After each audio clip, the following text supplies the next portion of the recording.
데살로니가는 지금도 그리스에 같은 지명이 있습니다. 데살로니키라고 하는데 사도 바울 굉장히 오래된 도시죠. 수천 년 된 도시입니다. 사도 바울이 2차 전도여행 기간 동안에 빌립보 교회를 처음으로 개척하고 그 다음에 두 번째로 개척한 교회가 데살로니가 교회입니다.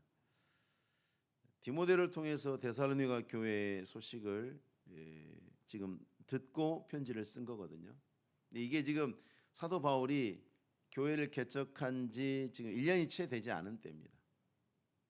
교회 개척하고 나서 이제 디모데를 통해서 보고를 받고 이제 편지를 쓴 게 지금 1년이 안 된 거죠. 어린아이처럼 이제 막 세워진 교회입니다. 1년 된 교회. 그렇지만 오늘날 모든 교회들이 배울 만한 참 모범적인 교회, 배울 것이 많은 교회가 데살로니가 교회입니다. 우리가 아는 바와 같이 사도 바울은 하나님의 종으로서 하나님의 마음으로 교회를 돌보았죠. 그래서 교회들에 보내는 바울의 편지에는 성령의 감동으로 참 교회를 향한 하나님의 뜻이 온전한 뜻이 드러나 있습니다. 근데 사도 바울이 그 편지들을 쓸 때마다 맨 앞부분에 등장하는 인사말이 항상 등장하는 게 있습니다.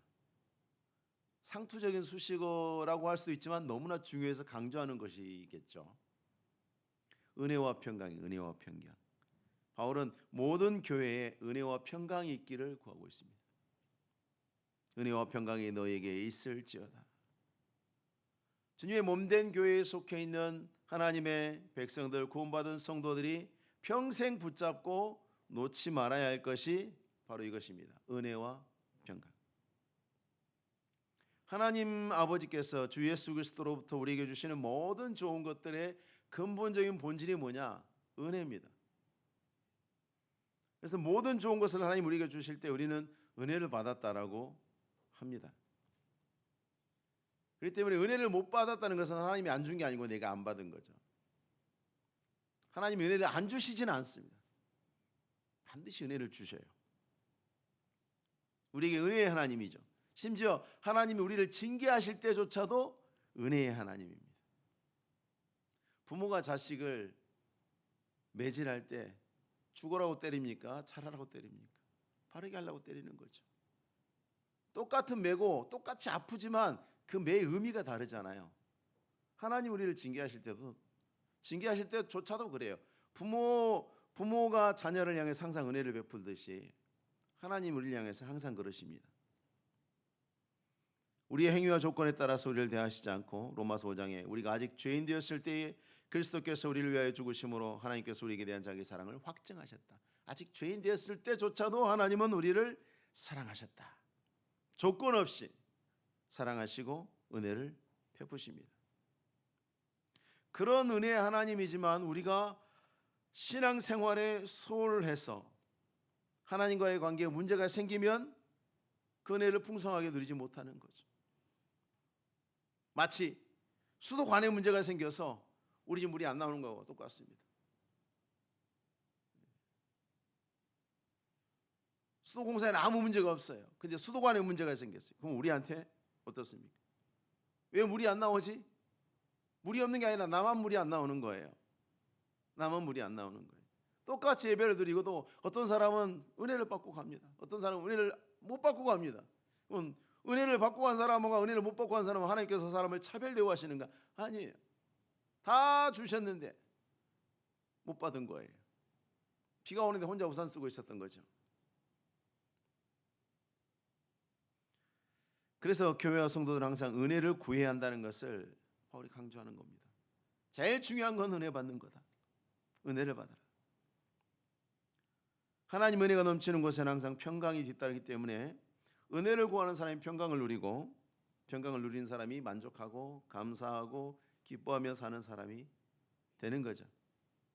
그래서 항상 은혜가 먼저 언급되고 은혜와 평강, 평강과 은혜라고 찾아보세요. 나오나 성경에 안 나와요. 은혜와 평강이에요. 은혜의 결과물이 평강이거든요.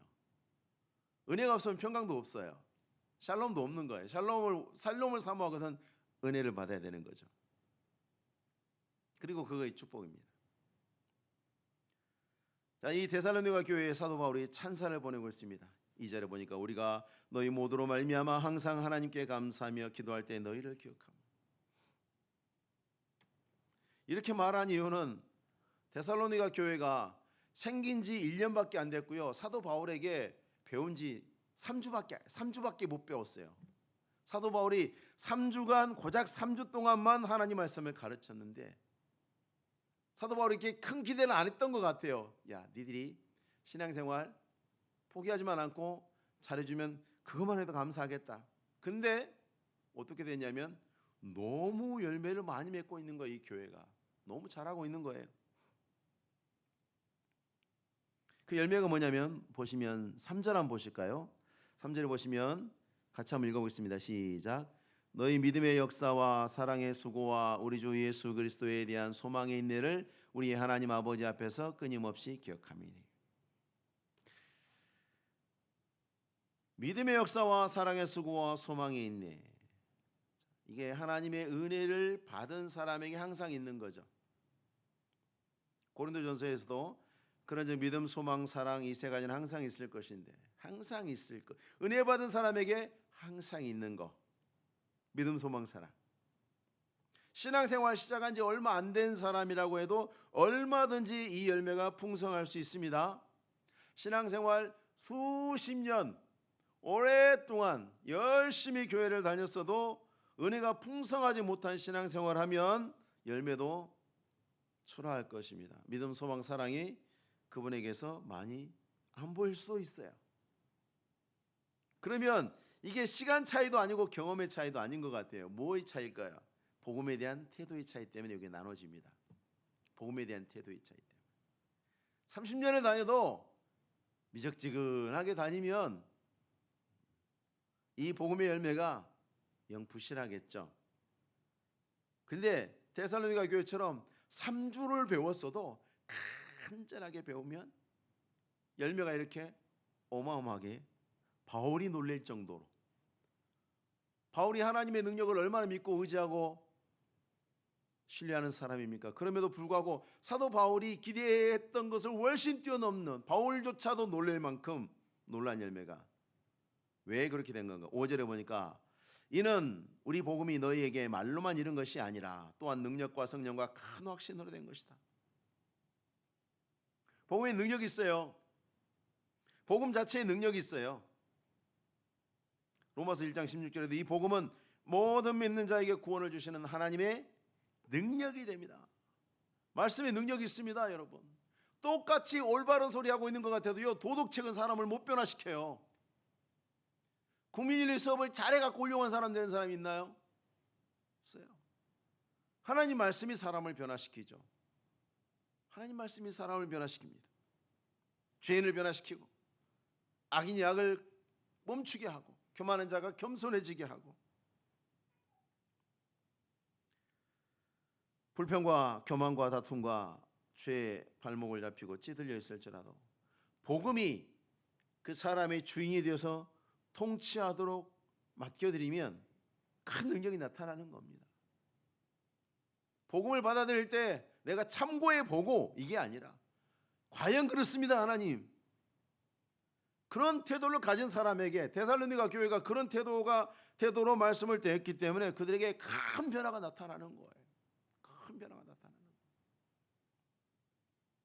복음이 이른다는 것이 무슨 뜻인지 다음 구절 6절이 명쾌하게 보여주는데요. 6절 보십시오. 너희는 많은 환난 가운데서 성령의 기쁨으로 말씀을 받아 우리와 주를 본받는 자가 되었으니. 복음이 이른다. 무슨 말씀인가? 성령의 기쁨으로 말씀을 받아들이고 본받아 삶을 실천하는 것. 복음이 이르러야 능력이 이르는 거죠. 복음이 이르러야 능력이 이르고 열매가 맺는 것입니다. 복음이 어떻게 이르는가? 받는 거예요. 아멘으로 받고 삶에서 아멘하고, 아멘으로 받아놓고 밖에 나가서는 아멘하네 생활하면서, 하나님 말씀이 옳습니다. 그리고 세상에 나가서는 옳습니다 한 분이 하는 것 같은 행동이 아니란 말이죠. 왜 저럴까? 이러면 능력이 안 나타납니다. 복음이 이른다는 것은 이와 같이 마음을 마음에 이르도록, 또 내 삶에 이르도록, 복음이 마음에 이르지 못하도록 생활 속에서 우리가 불순종하며 사는 게 이게 참 큰 문제죠. 우리가 능력을 풍성하게 힘입을 기회를 뺏어가는 것이 바로 복음에 대한 제한적 불순종입니다. 신자들은 버림받은 세상의 죄인들처럼 전적 불순종을 하지는 않습니다. 전적 불순종을 하지 않아요. 제한적 불순종을 해요.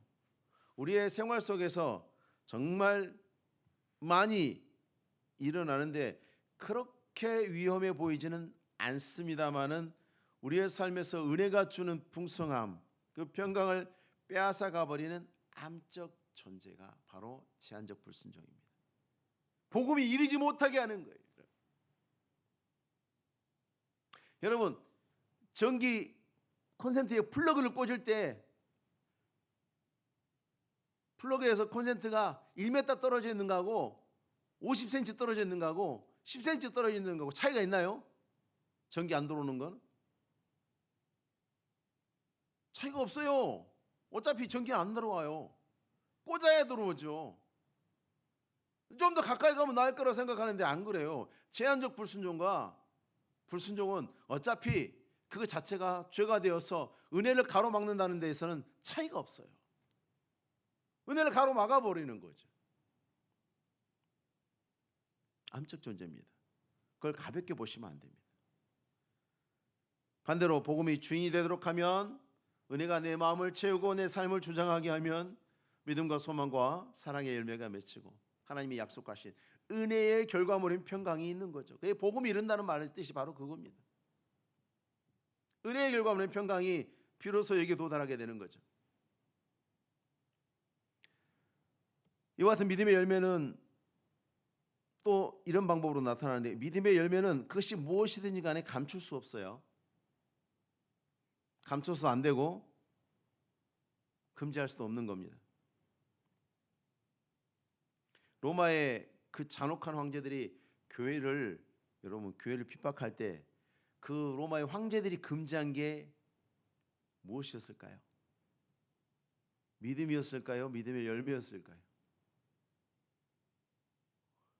로마 황제들이 믿음은 금지했어요.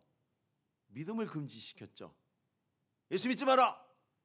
하나님 믿지 마라. 믿음의 열매는 금지시킬 수가 없어요. 믿음을 금지하면서 성도들을 죽이고 교회를 부수고 성경을 불태우고 그랬을 때도요, 로마 제국에서 복음을 믿음으로 생기는 그 믿음의 열매는요, 누구에게나 칭찬받는 덕목이었어요. 야, 저렇게만 잘 살면 박수를 받는. 그래서 수많은 성도들이 믿음 때문에 죽임을 당했지만 복음을 믿음으로 말미암아 생기는 성령의 열매로 말미암아 정죄받지는 않았어요. 너는 왜 이렇게 다른 사람을 많이 사랑하느냐? 너는 왜 이렇게 다른 사람하고 화목하게 지내느냐? 너는 왜 이렇게 정직하냐? 그래서 죽은 사람 한 명도 없어요. 너 왜 예수 믿냐? 그래서 죽은 사람이 많죠. 다 그렇게 죽었죠. 그래서 믿음의 열매에 대해서 갈라디아서에서 금지할 법이 없다 그랬어요. 금지할 법이 없다. 사도 베드로는 신자가 믿음으로 행하는 열매, 그 선한 일들로 인해서 악한 자들의 입을 막는다 그랬죠. 특별히 우리가 스스로 돌아보았을 때에 하나님 앞에서 그런 인격적 열매 말고 또 다른 변화의 증거들이 있는데, 이것도 역시 모든 사람들이 알 수 있는 거였어요. 우리에게 있어야 하고 우리가 또 추구해야 되는 것인데, 네 가지가 데살로니가 교회의 믿음의 증거들이 네 가지가 나타납니다. 첫 번째, 믿음이 들어가서, 믿음의 복음이 이르러서 내가 아멘 하고 받아들여서, 그리고 내 삶의 말씀을 딱 받아들이게 되면, 그래서 성령이 능력으로 역사하게 되면 첫 번째로 하는 게 생활의 변화가 일어나요. 생활의 변화. 하나님을 향하는 너희 믿음의 소문이 각처에 퍼졌으므로 우리는 아무 말도 할 것이 없노라. 사도 바울이 목회자로서 신앙생활을 모범적으로 잘하는 데살로니가 교회를 다른 교회들에게 자랑하고 또 본받도록 하고 싶었습니다마는 그럴 필요가 없었던 거죠. 이미 소문이 다 나버렸어. 이미 소문이 다 나버렸어요. 목회자가 다른 교회에 갔을 때, 다른 사람들 만났을 때 찬양하고 싶은 성도들이 있어요. 야, 우리 교회는 이런 분이 있다. 이름은 말하지 않더라도 이런 분이 있다라고. 근데 데살로니가 교회에 대해서 사도 바울이 너무 감사해서 자랑하려고 보니까 사람들이 다 알고 있네. 이미 소문이 다 나버린 거죠. 그만큼 변화가 강렬했던 것입니다. 데살로니가 교회 소식을 가지고 보고하기 위해서 디모데가 갔다 오기 전에 이미 데살로니가 교회 믿음의 생활에 대한 소문이 더 빨리 도착한 거예요. 디모데보다. 가서 데살로니가 교회가 어떻게 신앙생활하는지 보고 쇼 하고 디모데를 파송을 했는데, 디모데가 가서 보고서를 작성해 갖고 바울에게 오기 전에 이미 데살로니가 교회의 소문이 바울이 있는 동네까지 다 퍼졌다는 얘기입니다. 생활의 변화가 일어납니다. 반드시 강렬한 생활의 변화가 일어납니다. 데살로니가 교회의 두 번째는 성도들의 자기 간증이 있습니다. 자, 복음이 이르르면 삶이 변화되고 그 다음에 자기 간증이 생깁니다. 믿음이 들어가면 반드시 자기가 예수를 믿음으로 변화된 생각과 삶에 대한 간증이 뒤따르게 됩니다. 많은 TV 광고가 사용하는 기법 중에 하나죠. 우리가 잘 알만한 연예인이나 유명인사들이 나와서 이렇게 탁 면도를 하면서 이렇게 매끄러운 면도기는 없었습니다. 해보는 거예요. 직접 내가 해보니까 정말 좋더라. 이게 자기 간증이. 자기 간증이. 이게 강력한 힘이 있거든요. 그리고 정말 좋았을 때 나오는 게 자기 간증이잖아요. 물론 연예인들은 연출을 하지만 자기 간증은 복음이 이른 사람의 안의 변화에 대한 자기가 인식하고 그걸 또 증거하는 것을 말하는 겁니다. 9절에 보니까 그렇게 나와 있죠. 자, 보십시오. 그들이 우리에 대하여 스스로 말하기를 우리가 어떻게 너희 가운데 들어갔는지, 어떻게 배웠는지, 그리고 너희가 어떻게 우상을 버리고 하나님께로 돌아와서 살아계시고 참되신 하나님을 섬기는지, 이게 복음이 어떻게 들어왔고 그걸로 인해서 내가 어떻게 변해서 어떻게 하나님을 섬기고 있는지, 또 죽은 자들 가운데서 다시 살리신 그의 아들이 하늘로부터 강림하실 것을 너희가 어떻게 기다리는지를 말하니, 어떻게 세 번 나오죠. 복음의 시작과 변화되고 있는 내 삶과 그다음에 내가 바라보는 소망과 자기 간증이 나타납니다. 세 번째로는 복음을 증거하는 삶을 삽니다. 열매는 반드시 우리가 맺게 되고 또 맺어야 하는, 복음이 이르는 만큼 우리가 이걸 맺게 돼 있거든요. 그러니까 잘 안 맺어진다면 요 열매에 집착하지 마시고 복음이 이르게 하셔야 돼요. 여러분이 하나님의 말씀을 마음으로 온전히 받아들이고 그것을 삶 속에서 말씀대로 살고자 하다 보면 이렇게 되게 돼 있어요. 자연적으로 복음을 증거하게 돼 있어요. 8절에 그러니까 주의 말씀이 너희에게로부터 마게도냐와 아가에만 들릴 뿐 아니라, 소문만 나는 게 아니라 이 사람들이 일도 했다는 얘기예요. 마게도냐는 그 당시 그리스 전체 지역이 두 군데로 분할이 되어 있었는데, 북쪽은 마게도냐 지역이라고 분리되어 있고 남쪽은 아가야 지역이었어요. 그래서 데살로니가 교회가 있는 그리스 북쪽은 마게도냐, 그리고 그 남쪽은 고린도가 있는 쪽은 아가야입니다.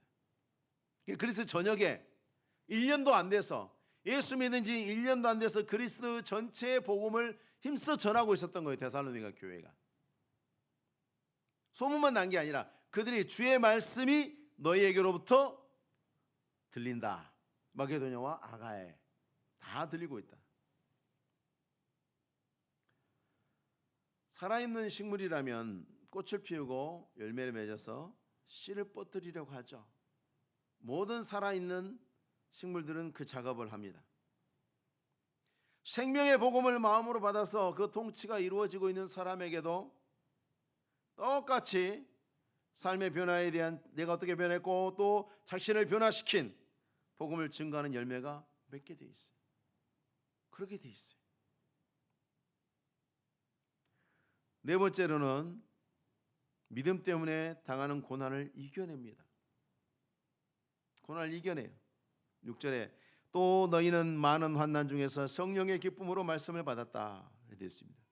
여기서 말하는 많은 환난이라는 얘기가 단어가 좀 쉬워 보이지만 쉬운 단어가 아닙니다. 우리가 일상생활에서 만나는 그런 크고 작은 어려움이나 불편함을 그 정도 수준이 아니에요. 여기 말씀하는 건 그 정도 수준이 아닙니다.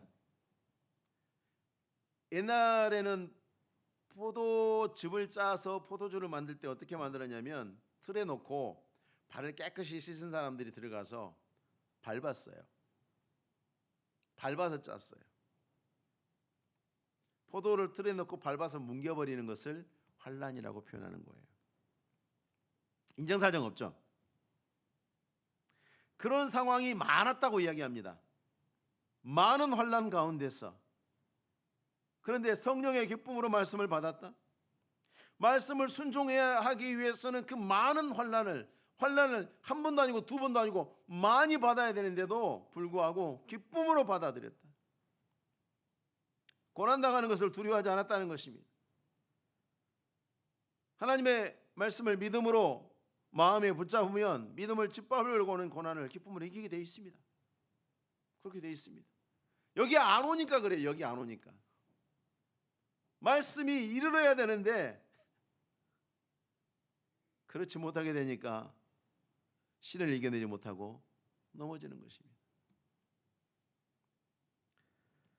복음이 마음에 이른 사람, 곧 복음에 순종하고 그 통치를 받는 사람들이 믿음의 열매를 또 생활에서 잘 맺기 위해서는 그 이 열매를 어떻게 하면 잘 맺을 수 있을 것인가? 오늘 보면 이 두 가지 통로를 가르쳐 주고 있습니다. 어떻게 하면 내가 열매를 잘 맺고 믿음이 내 삶 속에 잘 이르도록 할 수 있을 것인가?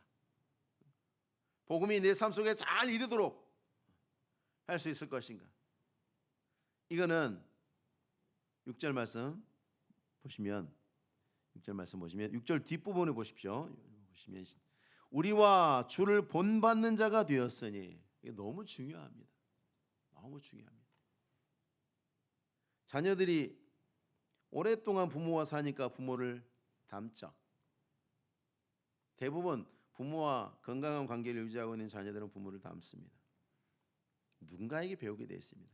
우리가 존경하는 선생님을 닮습니다. 옛날에 어떤 교회 목사님 밑에 있었던 부목사님들은 전부 다 목사님하고 똑같은 말투를 흉내냈다고 그래서 유명합니다. 여의도에 있는 어떤 교회인데 잘못된 틀린 말버릇까지도 흉내를 냅니다. 똑같아지고 싶어서. 데살로니가 교회는 그들을 가르치는 사도 바울 일행과 그리고 바울이 전해주고 가르쳐준 예수님의 본을 받으려고 했습니다. 열심히 받으려고 했습니다. 그래야 말씀을 내가 이해하고 또 실현하는 데 있어서 이 본받는 게 굉장히 중요합니다. 사람은 믿음은 혼자 하늘에서 뚝 떨어지지 않습니다. 이거 본받는 것을 통해서 우리가 만들어지거든요. 그럼 우리가 여기서 다음과 같은 질문을 던져볼 수 있어요. 믿음의 사람이 보여주는 열매는 무엇이든지 다른 믿음의 사람이 본받아야 되는 것인가? 반드시 본받아야 되는 것이 있고요. 사람마다 다른 것이 있습니다. 사람마다 다른 게 있어요. 사람의 본을 전혀 받아들이려고 하지 않는 사람도 문제가 있고 사람의 본은 뭐든지 받아들이려고 하는 사람도 문제가 있어요. 둘 다 어리석은 사람이고 신앙이 잘못될 가능성이 높습니다. 사람의 본을 전혀 받아들이려고 하지 않는 사람은 뭐가 되기 쉽냐면 신앙이 발전하기가 참 어렵고요. 무엇이든지 그대로 받아들이는 사람은 이단이 되기가 딱 쉽습니다. 사도들이 본받은 것처럼 우리가 사도들을 본받아야 되는데 사도들이 주님을 본받은 것을 잘했던 것처럼 우리가 사도들 보면서 배워야 되는데 특별히 이 사도들은 좀 특별한 사람들이죠. 특별한 시대에 특별한 부름을 받아서 살았던 사람들이에요. 그래서 사도들의 삶은 하나님의 특별하신 보호하심을 받았어요. 오늘날 신사도 운동 이런 거 하는데 신사도 무슨 사도가 끝난 지가 언젠데 하나님의 특별한 보호하심으로 특별하게 돌보던 사람들의 시대는 끝났어요. 하나님 말씀을 기록하기 다 끝났기 때문에 그 외의 사람의 본은 주의해야 합니다. 많은 사람들이 비록 신앙생활을 참된 신앙을 갖고 열심히 신앙생활을 한다고 해도 사람은 온전하지 못해요. 배울 게 있고 배우지 말아야 할 게 있어요. 저를 비롯해서 다 똑같아요. 사도 바울처럼 나한테 배우라라고 감히 말할 수 없어요. 나한테 좋은 것만 배우세요라고 말해야지. 주님의 본에 비추어서 받아들일 수 있는 것만 받아들여야 됩니다. 그런 노력이 없다면 신앙의 선배들이 바람직하지 않는 모습으로 생활했던 그런 교회의 다음 세대는 다 똑같이 망하는 길로 가야 합니까? 그건 아니지 않습니까? 심지어 세상에서도요, 지혜로운 아이들은 아버지 어머니를 보면서 우리 아버지 어머니 참 저건 좋다. 우리 아버지 나 저런 모습 너무 싫다. 나는 나중에 저러지 말아야지. 애들도 그런 거 해요. 애들도. 신앙생활 안 하는 조그마한 아이들도 그런 생각하면서 부모를 보면서 배워요. 하물며 우리가 신앙생활하면서 우리 목사님 저러니까, 우리 장로님 저러니까 나도 저래야지. 우리 권사님도 저러니까 나도 저래야지. 보니까 아무도 기도생활 열심히 안 하는 것 같다. 나도 기도 안 해야지. 이건 어린아이만도 못한 신앙 판단하는 거예요. 좋은 건 받고 안 좋은 건 배우지 말아야죠. 다툼과 분란이 있었던 교회는 그럼 계속 싸워야 됩니까? 주님 오실 때까지? 어제는 장로님이 목사님 멱살 끌어내고 내일은 목사님이 장로님 멱살 끌어내고 그러면은 돌아가면서 야 저렇게 하는 거는 신앙생활 나도 그렇게 해야지. 그럴 겁니까? 아니잖아요. 사람을 핑계함으로 우리가 책임을 피할 수는 없습니다. 가르치는 사람들로부터 배우되 좋은 것만 배워서 건강하게 성장해야 될 책임이 나한테 있는 거예요. 잘 배워야죠, 여러분. 좋은 것만 배워야죠.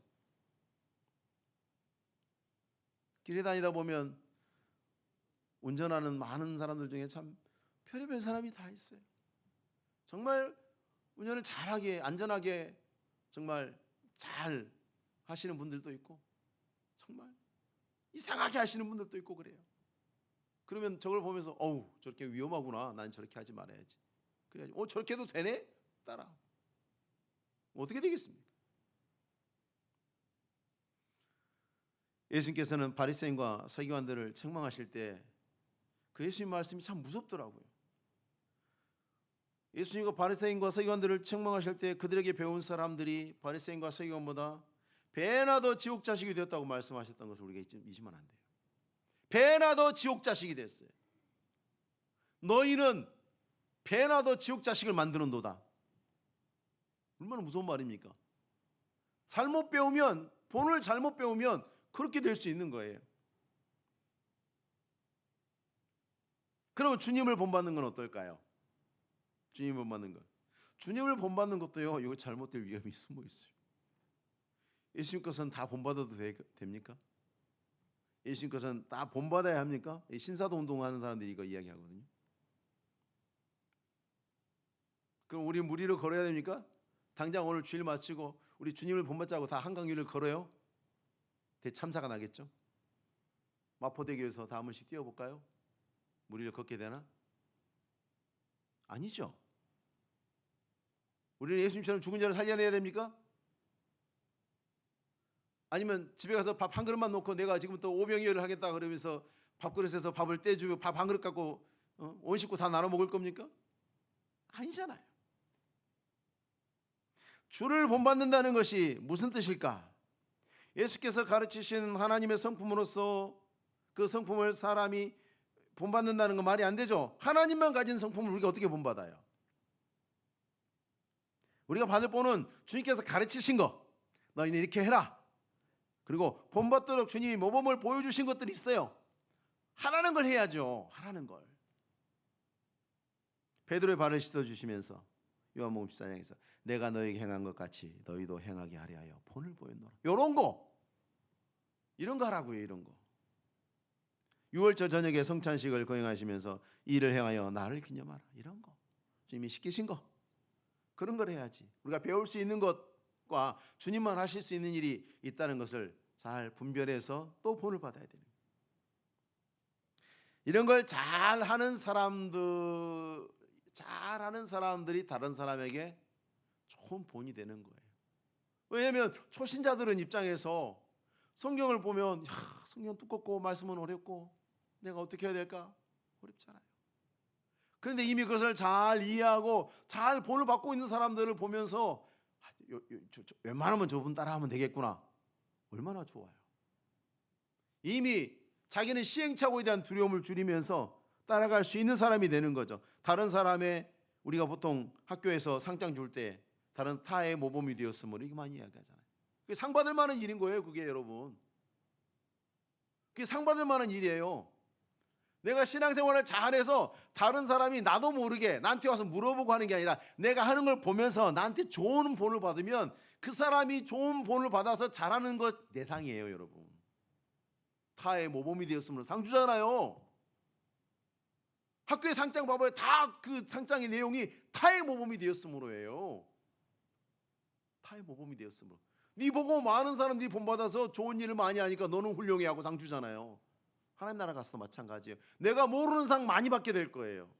신앙생활 열심히 훌륭하게 하신 분들은. 왜? 나는 몰라. 저 사람이 나를 배우고 있는지 안 배우고 있는지.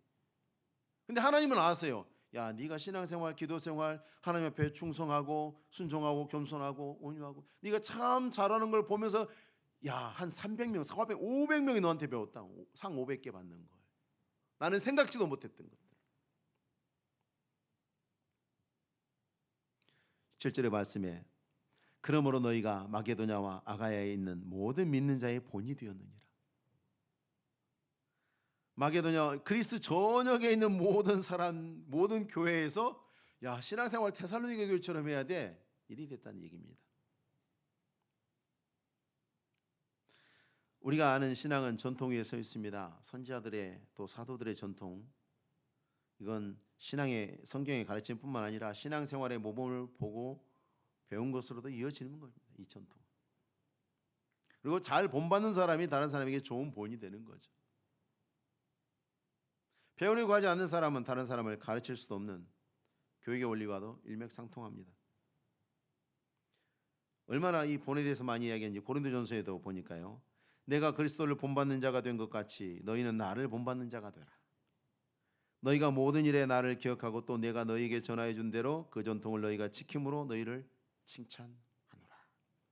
칭찬받을 말입니다.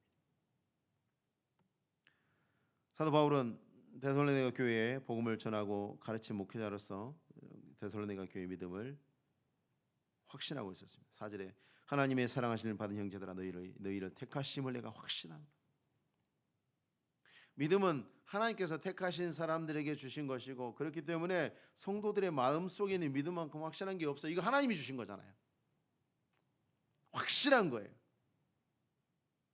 그래서 데살로니가 교회의 믿음 보면서 사도 바울은 하나님께서 그들을 사랑하시고 그들을 택하신 것을 확신하죠. 근데 여러분 우리가 다 똑같은 믿음을 받았잖아요. 다른가요? 우리가 받은 믿음과 바울이 받은 믿음과 제가 받은 믿음과 여러분이 받은 믿음이 다른가요? 서로 다른 품질. 어떤 사람에게는 A급을 주시고 어떤 사람은 C급 믿음을 주셨나요? 아니에요. 똑같은 믿음을 주셨어요. 근데 왜 우리는 큰 믿음이라고 말하고 또 적은 믿음이라고 말하고 왜 그러죠? 분명히 차이가 있는 거죠. 차이가 있어요. 예수님께서 복음서를 읽다 보면 예수님이 참 이런 말씀을 많이 하셨다는 것을 여러분이 알 텐데요. 믿음이 적은 자들아, 그죠? 어찌하여 의심하였느냐, 어찌하여 두려워하느냐. 그러면서 꼭 그 뒤에 따라 나온 게 뭐냐면 믿음이 적은 자들아. 믿음이 없는 자들아가 아니에요. 믿음이 적은 자들아. 누가 이 이야기를 들었냐면 제자들이 들었어요. 사도들이 듣단 말이에요. 그러니까 예수님께서 제자들에게 사도들에게 야, 이 불신자야 이렇게 말씀하지 않고 야, 믿음이 적다라고 말씀을 하셨다는 거죠. 주님이 조그마한 믿음을 주셔놓고 믿음이 적다고 놀리면 주님이 이상하신 분이죠. 그렇잖아요. 근데 조그마한 믿음을 주신 게 아닌 거예요. 그러니까 작은 믿음을 주신 게 아닌데 너는 왜 믿음이 적냐? 자, 이것은 그들 안에 하나님이 주신 믿음의 크기를 말하는 게 아니고 그들이 붙잡고 실천함으로 드러나게 되는 믿음의 크기를 말하는 거예요. 이를 정확하게 하셔야 되는 거예요. 하나님이 주신 크기가 아니고 그들이 붙잡고 얼만큼 붙잡았는가, 얼만큼 실천하는가로 말미암아 드러나게 되는 믿음의 크기가 적다는 것입니다. 크기도 하고 적기도 합니다. 그러나 믿음의 하나님께서 우리에게 주신 믿음은 감출 수는 없어요. 믿음 있는 사람은 다 믿음이 표가 나는데 우리가 그 믿음이 우리 삶을 주장하게 하는 만큼 그 은혜의 풍성함이 비례해서 커지는 거예요. 우리가 교회 다닌 시간에 비례하는 문제가 아니고 믿음을 따라서 살겠다고 하는 결단과 실천의 문제입니다. 결단과 실천의 문제. 많은 사람들이 건강식품을 사서 먹기도 하고 운동기구를 사서 운동을 하기도 합니다만은 효과는 다 천차만별로 보죠. 기계 성능이 다른 게 아니에요. 그것을 얼만큼 잘 사용하느냐, 얼만큼 열심히 사용하느냐. 언제나 대남교회 열려 있고 수많은 예배가 드려지고 수많은 말씀 공부를 하지만 얼만큼 그것을 내 것으로 만드느냐에 따라서 그 풍성함이 달라지는 거예요. 데살로니가 교회는 1년밖에 안 됐고 바울에게 3주밖에 안 배웠어요. 그럼에도 그들의 믿음의 소문은 그리스도라는 나라의 사람들이 다 알 만큼 유명한 것이었어요. 성도들 가운데는 하나님께서 성도들이 하는 많은 불평 중에 반드시 있는 불평이 그거예요. 하나님께서 은혜를 공평하게 나눠주시는 것 같지 않다는 거죠. 왜 하나님께서는 저 사람은 공부를 잘, 학생들은 늘 그러죠. 왜 하나님은 쟤는 공부를 잘하게 하고 나는 못하게. 어른들은 왜 하나님은 저 사람은 돈 많이 벌게 하고 나는 못 벌게 하는. 다 그런 불평이에요. 왜 하나님께서는 누구 남편 누구 아내는 더 훨씬 내 아내 내 남편보다 훌륭한 것 같은데 왜 하나님께서 이렇게 차별하시나? 로마서 3장 22절에 곧 예수 그리스도를 믿음으로 말미암아 모든 믿는 사람에게 미치는 하나님의 은혜이 차별이 없느니라. 하나님은 차별하신 적이 없어요. 차별이 없느니라. 우리 주의 은혜가 그리스도 예수 안에 있는 믿음과 사랑과 함께 넘치도록 풍성하였다는 데 있어서는 차별이 없습니다. 풍성하게 모든 성도들에게 주셨음에도 그걸 여러 차례 강조하고 있음에도 불구하고 복음의 말씀이 모두 가지고 있고 모두에게 허락되어 있잖아요. 지금 하나님께서 우리에게 이거 믿고 저거 믿지 말라고 하셨나요? 모든 성경의 말씀들을 우리에게 다 허락해 주셨잖아요. 우리 모든 성도들에게는 마르지 않는 은혜의 샘이 있는 거예요. 복음이 이를 때에 우리는 이 샘을 다 받은 거예요. 이거를 퍼내서 내 삶이 은혜로 넘치게 하는 것은 내 몫에 달려 있습니다.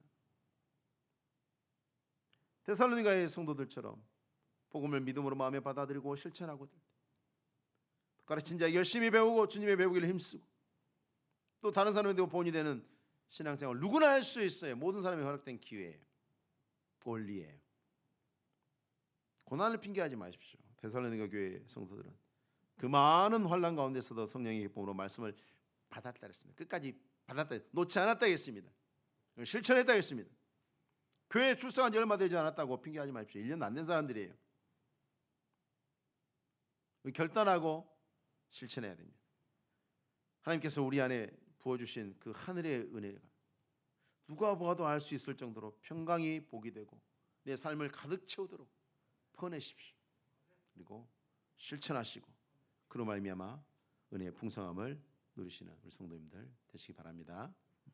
우리 한번 기도하시겠습니다. 결단의 기도하실 때 하나님이 우리 안에 주신 믿음을 견고히 붙잡고 능력을 힘입고 은혜를 풍성하게 누리게 하옵소서. 믿음의 본을 받고 또 믿음의 본이 되는 사람이 되게 하옵소서. 우리 잠깐 한번 동성으로 기도하도록 하겠습니다. 기도합니다. 하나님 아버지 감사합니다. 우리 안에 아버지 하나님의 생명의 말씀을 주셨습니다. 우리가 믿음으로 이것을 붙잡아야 할 텐데 이 은혜의 풍성한 셈을 하나님 아버지 우리가 견고히 붙잡고 우리의 마음에 이르고 우리의 삶에 이르게 하옵소서. 그로 말미암아 하나님의 은혜의 그 능력을 우리가 누리게 하옵시고 날마다 승리하도록 하나님 도와주시옵소서. 하나님 아버지 또 우리가 열심히 믿음을 본받고 우리에게 가르치는 자들에게나 우리 주님에게 열심히 본받는 자가 되게 하옵시고 이로 말미암아 또한 많은 사람들에게 아름다운 믿음의 본이 되는 풍성하고 승리하는 신앙의 걸음으로 나아가도록 하나님 아버지 우리 한 사람 한 사람의 심령과 믿음을 견고히 하여 주시옵고 이로 말미암아 우리가 결단하고 실천할 때마다 아버지 하나님의 영광이 찬란하게 드러나도록 하나님께서 축복하여 주시옵소서. 감사를 드리며 예수님의 이름으로 기도하옵나이다. 아멘.